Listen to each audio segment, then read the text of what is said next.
কৃষ্ণ, সকালকে জানাচ্ছি উল্টো রথযাত্রার কৃষ্ণপ্রীতি শুভেচ্ছা।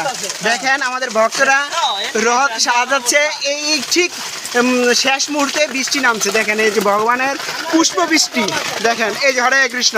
সজলবাবু অনেক চেষ্টা করতেছে যাতে এই বেদি যাতে না ভিজে। দেখেন সজলবাবু খুব চেষ্টা করতেছে এবং কি জলগুলো সাইড করতেছে। এই যে দেখেন হরে কৃষ্ণ। আর আমাদের অমিতবাবু বৃষ্টিতে ভিজে ভিজে খুব সেবা দিতে আছে। হরে কৃষ্ণ।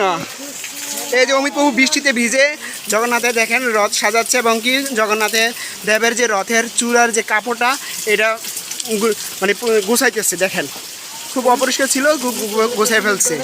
এই দেখেন আমাদের সজল প্রভু। এই স্মৃতি অর্থাৎ এই স্মৃতি 2026 সালের উল্টো রথযাত্রায় জগন্নাথের সেবা করতেছে বৃষ্টিতে ভিজে ভিজে। দেখেন প্রচুর বৃষ্টি হচ্ছে, তবু মানে ভক্তরা জগন্নাথ দেবের সেবা কিন্তু বন্ধ করে না, কন্টিনিউভাবে সেবা চলতেছে। হরে কৃষ্ণ।